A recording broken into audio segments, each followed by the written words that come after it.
Be me, Zoe, finally getting a real job after years of corporate office work. Decided I needed to prove something to myself. Took a position at a steel manufacturing plant because I read this article about how women need to break into male-dominated industries, not because I actually wanted to, but because the symbolism felt important. First day walking into the facility at 5:45 in the morning. Already exhausted, and I haven't even clocked in yet. Why does anything need to start before 9 in the morning, honestly? Meet my supervisor, this guy named Rick, who looks like he's been working here since the dawn of time. He gives me steel-toed boots, safety goggles, heat-resistant gloves, and a hard hat. The boots weigh approximately 9,000 pounds. Rick starts explaining something about the blast furnace, and I'm just thinking about how none of this equipment comes in styles that fit women properly. This is already proof of systemic exclusion, if you ask me. Get assigned to work with this crew of 5 guys. There's Thomas, Pete, Danny, Jerome, and this younger guy named Tyler. They all look at me like I'm an alien. Thomas is the one showing me what to do first. We're supposed to move these steel billets from one section to another using this overhead crane system. He's explaining the controls, and I'm trying to pay attention, but the noise in this place is literally unbearable.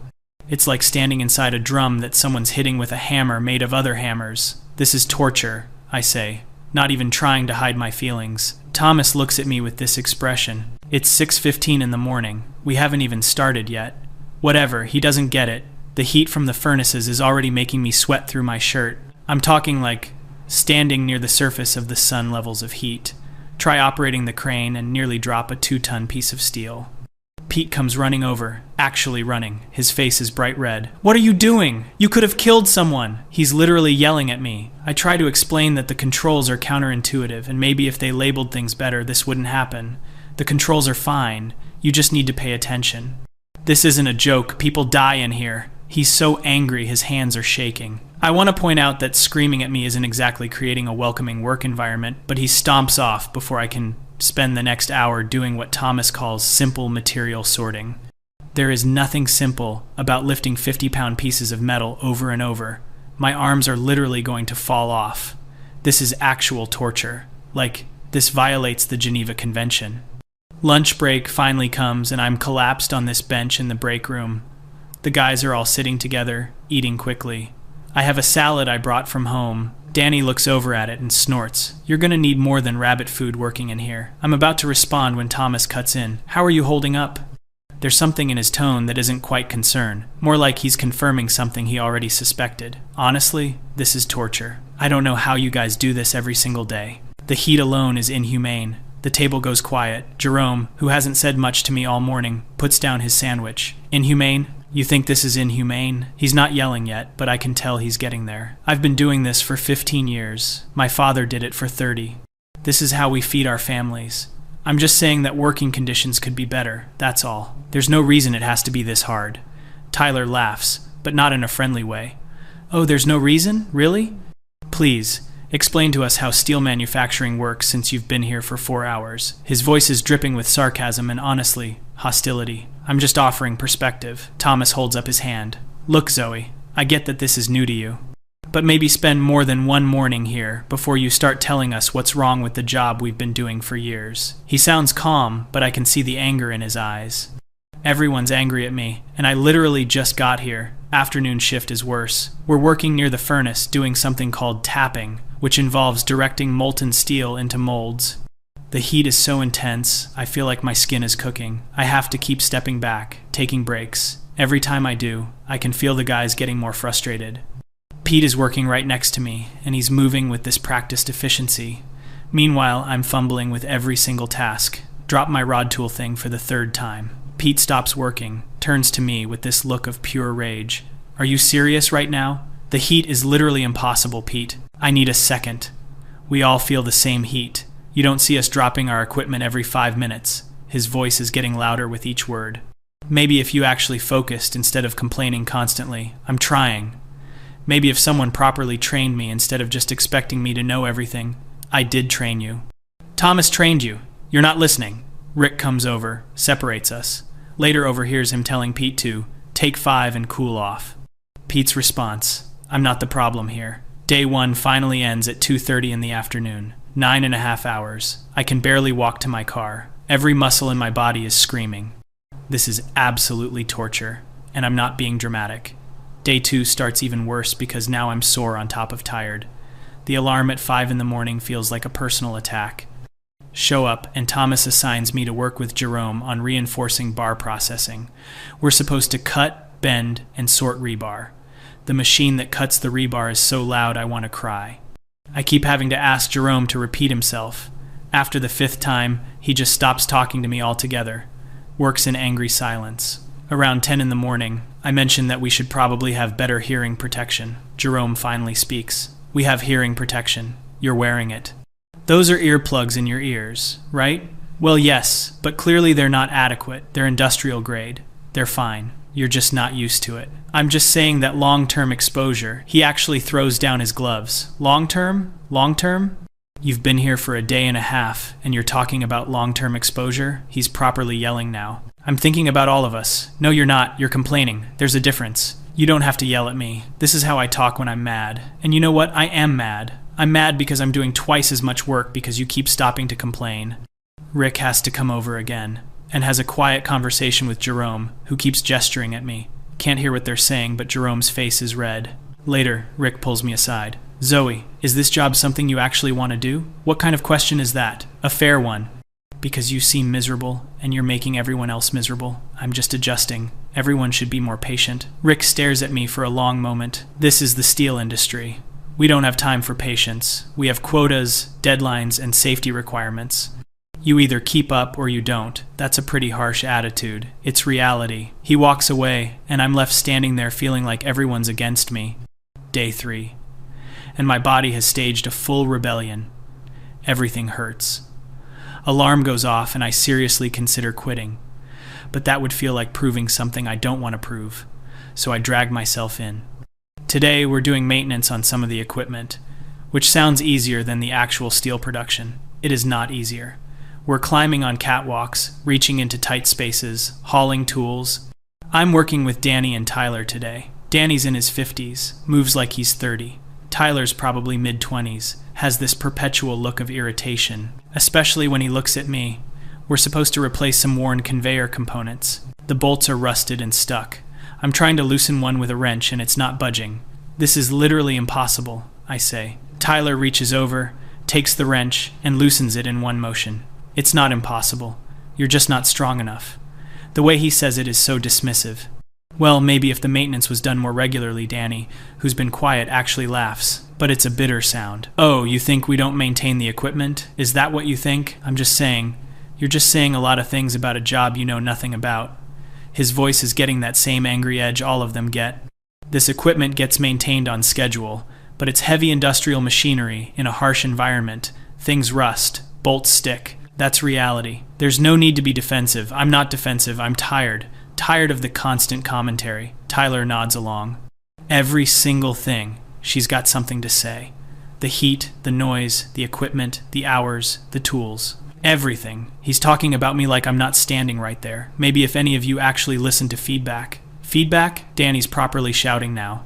You think this is feedback? Feedback is constructive. This is torture, isn't feedback. This is impossible, isn't feedback. You're just whining. I'm trying to point out that working conditions. The working conditions are fine. Hard?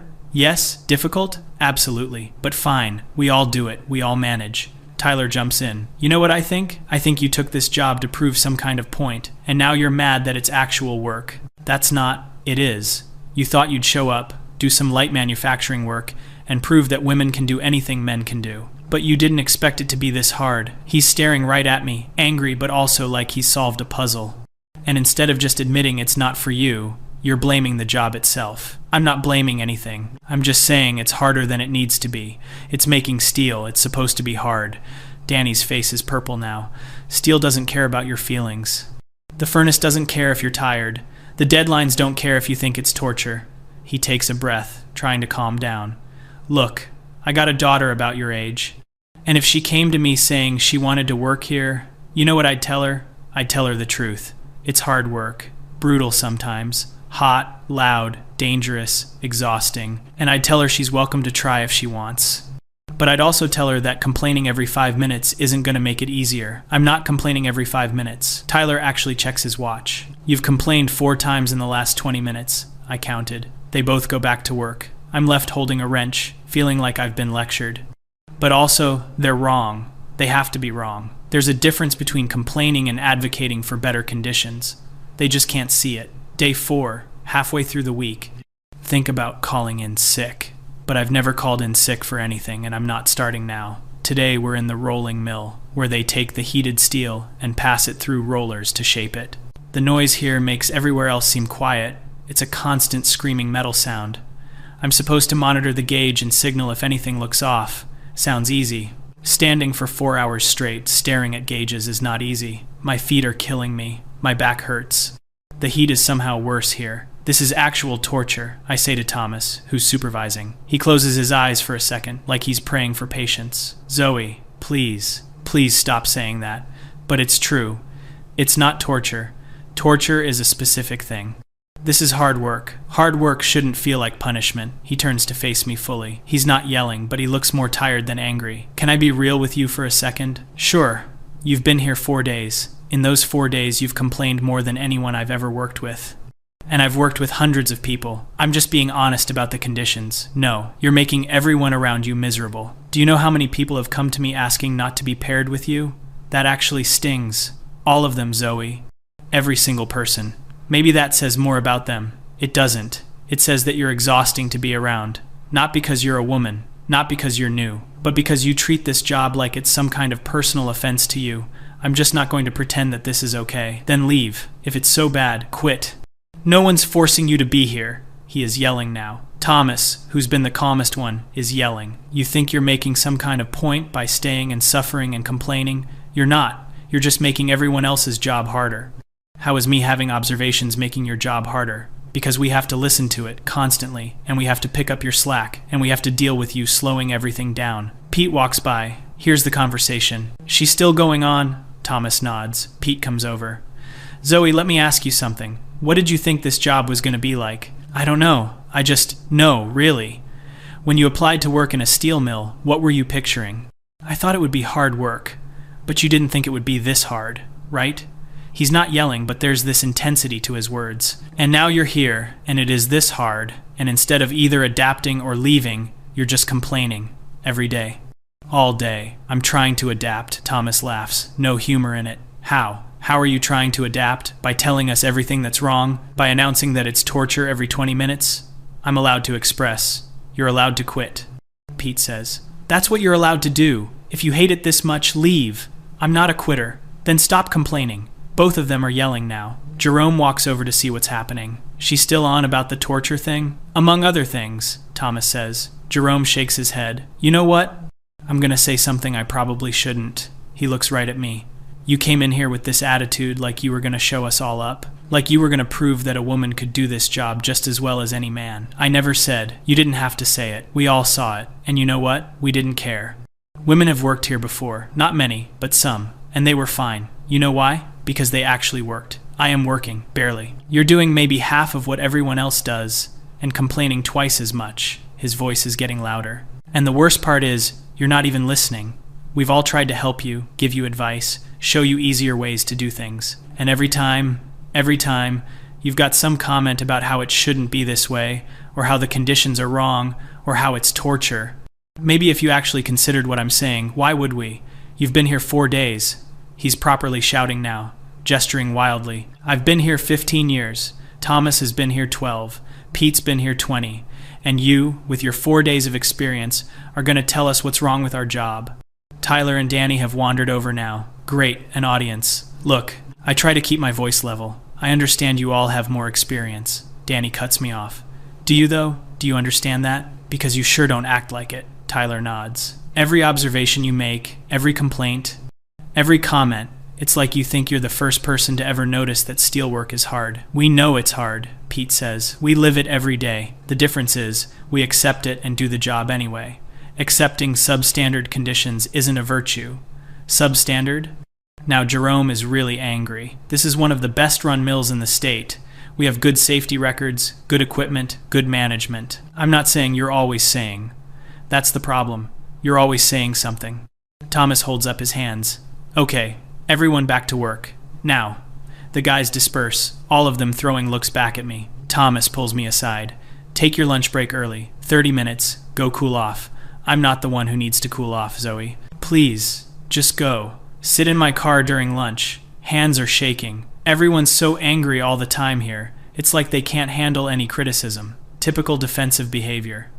Day 5, Friday. Last day of my first week. Seriously considered not coming back, but that would be letting them win. Whatever them means in this context. Show up, clock in. The guys all go quiet when I walk into the break room. Great, they've been talking about me. Rick calls me into his office before shift starts. Zoe, we need to have a conversation. Oh, here we go. I've been getting reports that you're having trouble fitting in with the team. The team has been hostile to me since day one. That's not what I'm hearing. I'm hearing that you've been extremely negative, and it's affecting morale and productivity. I've been honest about the working conditions. Rick holds up a hand. Let me be clear. The working conditions here meet or exceed all legal requirements. We have regular safety inspections. We provide all necessary equipment. We follow every regulation. Legal requirements are a bare minimum, and we exceed them. Zoe, I've worked in this industry for 30 years. I've seen mills that cut corners. This isn't one of them. I'm just saying it could be better. Based on what? Your 4 days of experience? He sounds tired. Here's the thing. You're technically doing the work. Slowly, and with a lot of help, but you're doing it. So I can't fire you for performance. Yet, but if you keep disrupting the team, that's a different issue. So I'm asking you directly, can you do this job without the constant commentary? Yes or no, want to argue? Want to explain that I'm not being disruptive? I'm being honest. But his face tells me this isn't a discussion. I'll try. That's not a yes. Yes. Good. Because everyone out there, they come in, do one of the hardest jobs there is, and go home.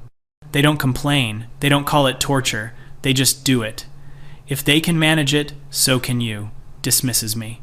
Today I'm assigned to work solo on inventory. Checking stock, marking clipboards, organizing materials. It's the easiest day I've had, which is good because I barely slept last night. Around 10 in the morning, Tyler comes to grab some supplies. We make eye contact. He shakes his head and walks away. Around noon, Danny stops by. How you holding up? It's the first non-angry thing anyone said to me in days. Fine. Look, I'm not trying to pile on, but yesterday was rough. Everyone was yelling at me because everyone's frustrated. You gotta understand, we take pride in this work, and when someone shows up and acts like it's beneath them, I never said it was beneath me. You didn't have to. It's in everything you say and do. He leans against a shelving unit. My dad worked in mills. His dad worked in mills. This is honest work, hard work, and yeah, it ain't perfect, but it's ours. And when you crap all over it every single day, I wasn't trying to. I know. I don't think you're trying to be disrespectful. I think you genuinely don't get it. But impact matters more than intent. He leaves. I'm left thinking about what he said, but also, he's still wrong. There's nothing wrong with pointing out that things could be better. That's how progress happens. Afternoon. Thomas comes to check on my inventory work. You've been quiet today. Rick talked to me. Yeah, he mentioned. Look, Zoe, I don't hate you. None of us do. Could have fooled me, he sighs. We're just tired. This job is exhausting enough without extra drama. Me having opinions isn't drama. It is when you share them constantly and they're all negative. He pauses. Can I ask you something? Why did you take this job? I wanted to prove I could do it. Prove to who? Don't have a good answer for that. And are you proving it? The job is impossible. It's not, though. We all do it. Every day. You're all used to it. We all started somewhere. Pete's been here 20 years. His first week, he almost quit. Said it was too hard. But he didn't complain to everyone else about it. He just decided, either stay and adapt or leave. So, I'm supposed to just suffer in silence? You're supposed to either accept the job for what it is, or find a different job. Those are the options. He starts to walk away, then turns back. One more thing. You keep saying it's torture. You know what torture is? Having no choice. We all choose to be here. You choose to be here. That makes it not torture. That makes it a job you don't like. End of day 5. Week 1 complete. Drive home in silence. Body aches. Hands are blistered, despite the gloves. Have bruises I don't remember getting. Get home. Collapse on couch. Roommate asks how work was. Torture. She gives me a look. What? Nothing. Just are you going to keep doing it? Of course I'm not a quitter. Even though you hate it? I don't hate it. I just think it's unnecessarily difficult. Isn't that the same thing? Spend the weekend thinking. Everyone at work is wrong. They're so defensive about their jobs that they can't see legitimate criticism. The heat is excessive. The hours are too long. The physical demands are unreasonable. Just because they've all normalized it doesn't make it okay. Imagine going back Monday. Imagine doing this for weeks, months, years. The thought makes me want to cry. But quitting would prove their point. That I couldn't handle it. That I took the job to make a statement and failed. Sunday night, lying in bed, alarm set for 4:45 in the morning, thinking about blast furnaces and angry faces and the word torture that everyone hates, thinking about how none of them understand what I was trying to say, thinking about how, maybe, possibly, I could explain it better, make them see that I'm not attacking them personally, just trying to improve things. Yeah, that's what I'll do. I'll go back Monday and try a different approach. Be more constructive. Offer solutions instead of just complaints. They'll listen eventually. They have to. The fact that literally nothing I've said has gotten through to any of them doesn't mean I should stop trying. It means I need to try harder, communicate better, find the right words. Because I'm right about this. I know I am. The job is too hard, the conditions are too harsh, and someone needs to say it. If they can't handle hearing it, that's their problem, not mine. Fall asleep thinking about all the things I'll say on Monday. All the ways I'll make them understand. This week will be different. It has to be. Be Monday morning, week 2. Alarm goes off and my whole body screams in protest. Every muscle from last week is still sore. Drag myself out of bed anyway.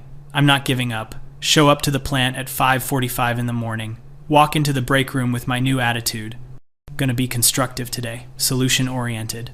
The guys are already there, looking exhausted. Pete glances at me and immediately looks away. Cool, great start. Clock in, get my assignment from Rick.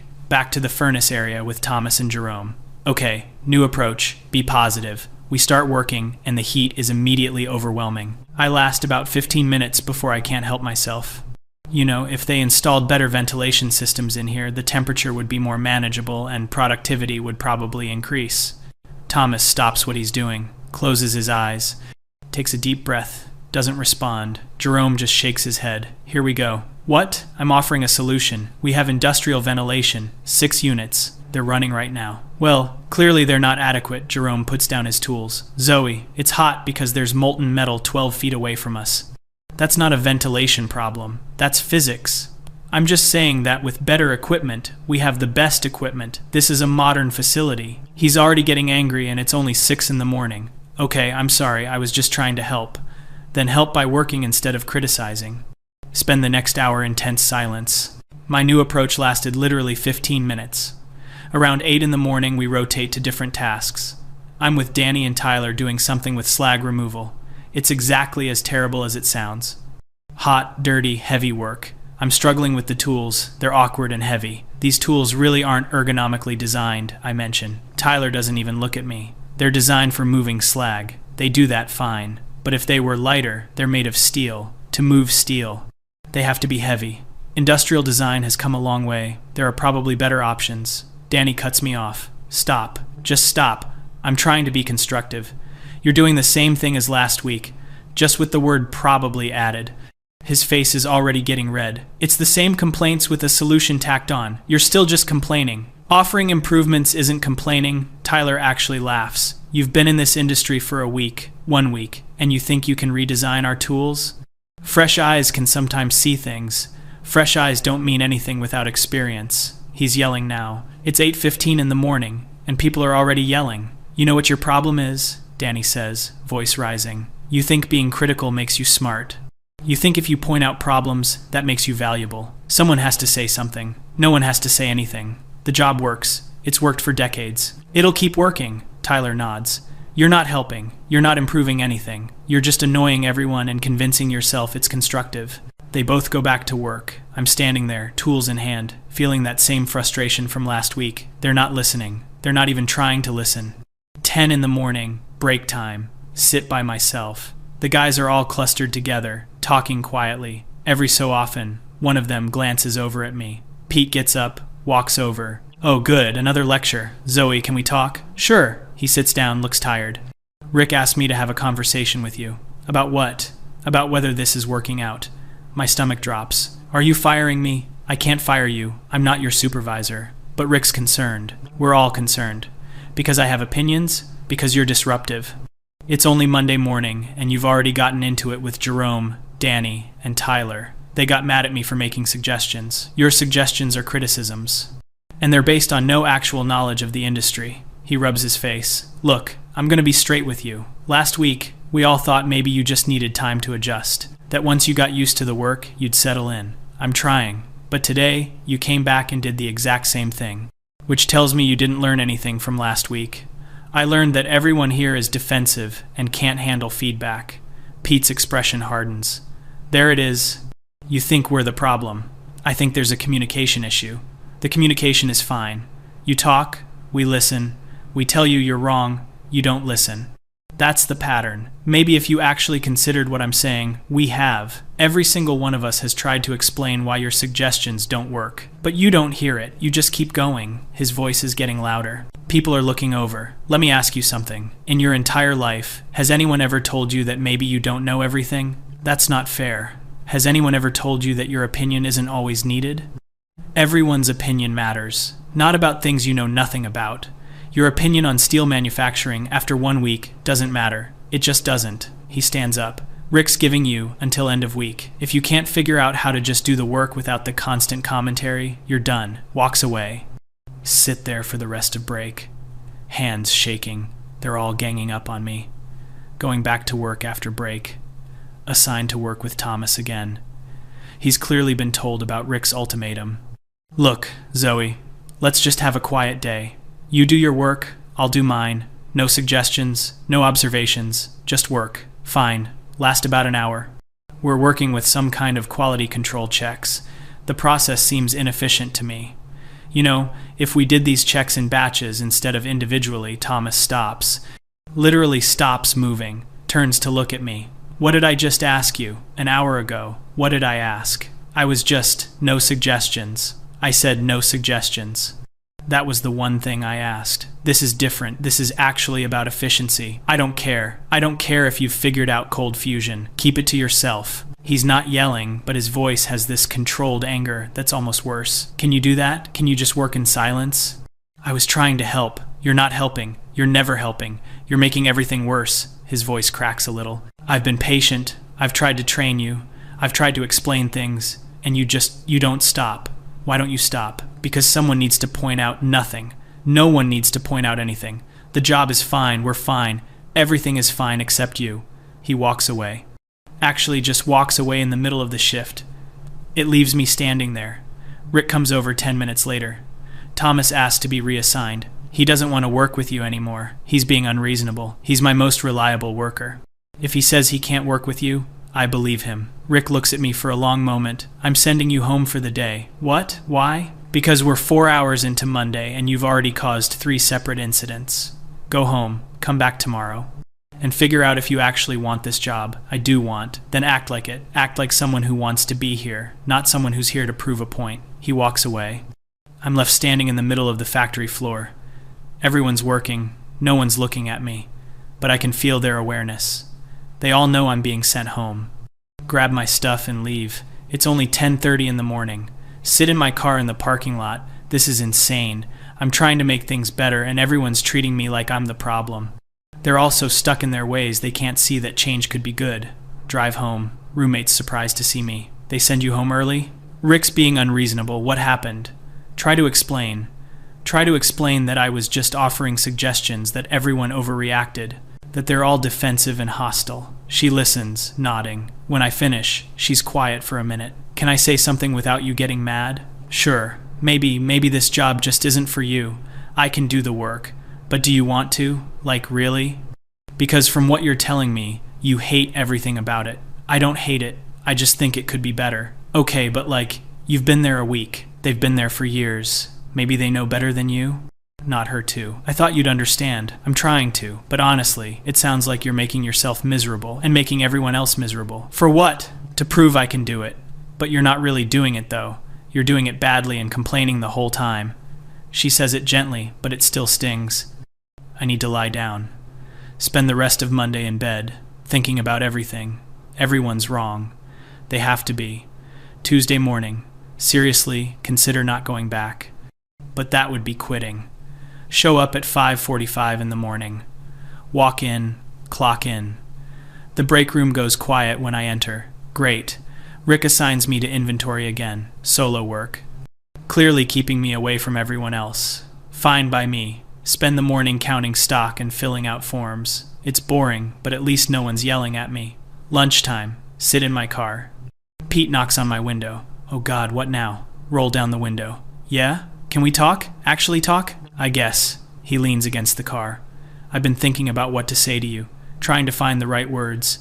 If this is another lecture, it's not. Just listen, please. He takes a breath. I think you're a person who's used to being smart, used to being right, and that's probably served you well in a lot of places. Waiting for the but this isn't one of those places. This is a place where experience matters more than intelligence.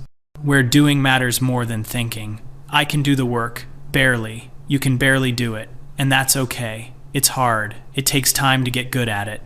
But instead of just accepting that you're a beginner and learning, you're trying to, I don't even know what you're trying to do. I'm trying to improve things. He holds up a hand. Here's the thing though, you can't improve something you don't understand, and you don't understand this. You don't understand the industry, the requirements, the constraints, the history. You just don't, so I'm supposed to just accept everything blindly. You're supposed to learn first. Then, maybe, after you've been here a year or two, you might have insights worth sharing. A year? Yeah, a year, minimum. That's how long it takes to really understand this job. He straightens up. Look, I don't think you're a bad person. I think you're in the wrong job. And I think your pride won't let you admit it. I'm not, just think about it. Actually think about it. Is this worth it? Is being miserable and making everyone else miserable really worth whatever point you're trying to prove? He walks away. Sit in my car for the rest of lunch. Afternoon is more inventory. Mind-numbing, repetitive work. But at least it's quiet. Wednesday starts the same way. Inventory duty again. I'm basically being isolated. Fine, whatever. Around 10 in the morning, Jerome comes to get supplies. We make eye contact. He looks like he's debating whether to say something. How you doing? Fine. Look, I know I've been hard on you. Everyone's been hard on me. Yeah, well, maybe there's a reason for that. Here we go again. We're not bad guys, Zoe. We're just tired. This job takes everything we've got. And when someone comes in acting like it's not good enough, I never said you weren't good enough. It feels the same, though. It feels like you're looking down on what we do. That's not my intention, I know. But impact over intent, right? He grabs his supplies. Rick's probably gonna let you go on Friday, just so you know, he said end of week, and it's almost end of week, and you haven't changed, so he leaves. Spend the rest of the day in a fog. They're really going to fire me. For what? Having opinions? Thursday. Wake up and just lie there, staring at the ceiling. Thinking about how everyone's wrong. How they're all stuck in their ways. How if they just listened to me, things could be better. But also thinking about the look on Thomas's face when he asked why I don't stop, the exhaustion in Pete's voice, the way everyone's anger feels less like hostility and more like weariness. No, I'm not doing this. I'm not going to doubt myself because they can't handle feedback. Get up, get ready, go to work. Rick's waiting for me in his office. Zoe, sit down. Am I fired? That depends on this conversation. He leans back in his chair. I've been doing this a long time. I've hired hundreds of people. And I've learned to spot certain patterns. What patterns? People who don't actually want to do the work. They want to have done it. They want to say they did it. But the actual doing? They hate it. I don't. You do. You hate this job. Every single aspect of it. And that's fine. Lots of people would hate this job. But most people who hate it just quit. You're staying, but you're making everyone around you miserable. I'm trying to make things better. No, you're trying to be right. There's a difference. He opens a folder. I've got reports here from every person you've worked with. Thomas, Pete, Danny, Jerome, Tyler. You know what they all say. Don't answer. They all say you don't listen. They've all tried to help you, train you, explain things, and you don't listen. Because listening would mean accepting that you might be wrong. That's not true. It is true. Zoe, I'm going to ask you one more time. Do you actually want this job? Open my mouth to say yes, but the word won't come out because the honest answer is no. I hate it here. I hate the heat and the noise and the early mornings and the physical pain. I hate feeling inadequate and weak and slow. I hate that everyone's angry at me all the time, but saying that out loud feels like losing. I want to be able to do it. That's not the same thing. He closes the folder. I'm going to make this easy for you. You're not fired, but I'm not keeping you on either. As of now, you're a voluntary resignation. I didn't resign. You will, because I'm giving you a choice. Leave now, with a neutral reference that says you tried the work and it wasn't a fit. Or stay and get fired on Friday for performance issues, and that follows you. This isn't fair. It's extremely fair. I'm giving you an out. Most people don't get that. He slides a paper across the desk. Sign this. It's a resignation form. You gave it your best shot. The work wasn't for you. No hard feelings. Stare at the paper. And if I don't, then you work tomorrow. I document every single issue and you get terminated. Your choice. The room is silent except for the distant sounds of the factory. Pick up the pen. Hand is shaking. Sign the paper. Rick takes it, files it. For what it's worth, I do think you were trying. I just don't think you were trying at the right thing. What does that mean? I think you were trying to prove something. To someone. Maybe to yourself. But you weren't trying to actually do the job. He stands up. You can go now. HR will process your week's pay. Walk out of his office. Walk through the factory floor one last time. See all the guys working.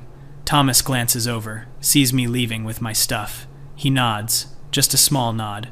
Not triumphant. Not mocking. Just acknowledgement.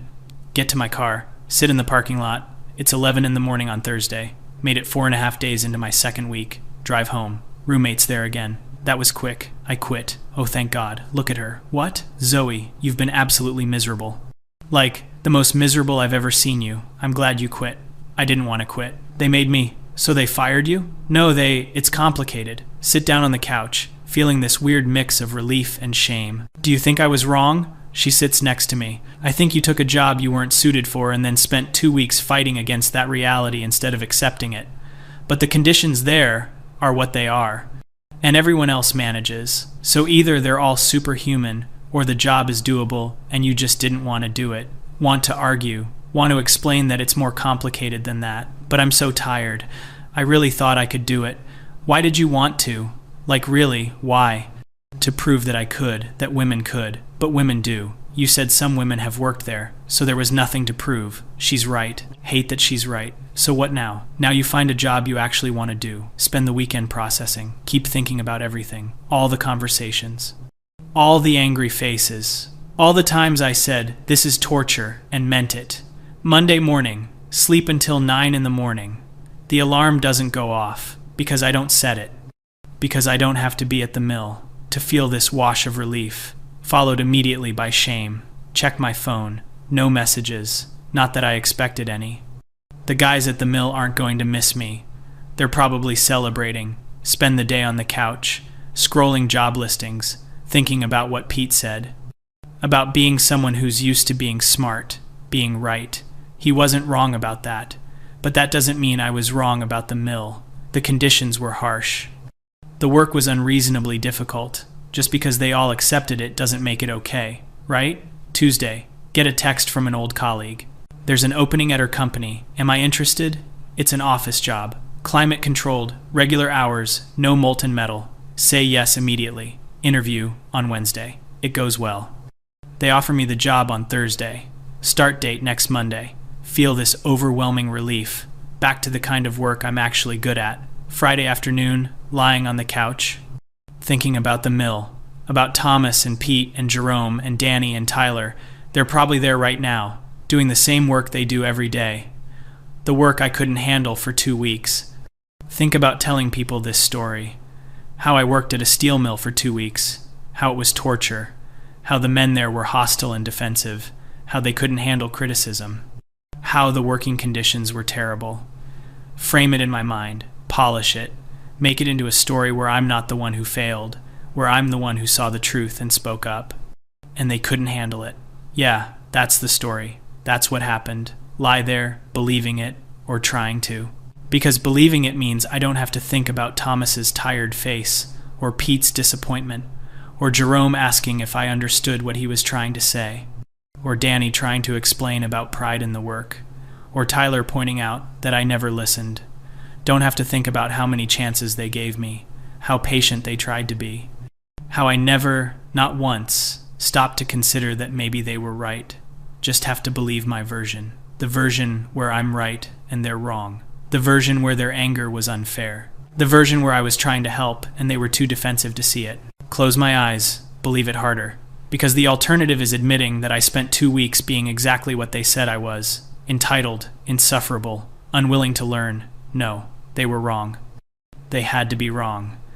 Because if they weren't, then I have to face the fact that I failed. Not because the job was impossible, but because I refused to actually try.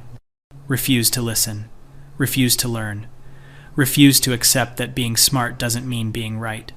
And I can't face that, so I don't. Lie there, eyes closed, believing my version.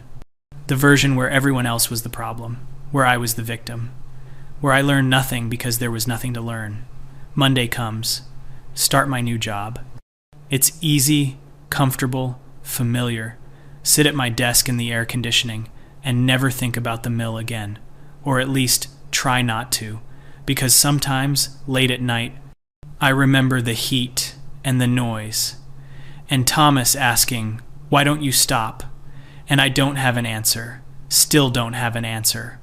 Probably never will. Because answering it would mean admitting something I can't admit. So I don't. I just keep going. Different job, same me. Nothing learned, nothing changed. Exactly like they said.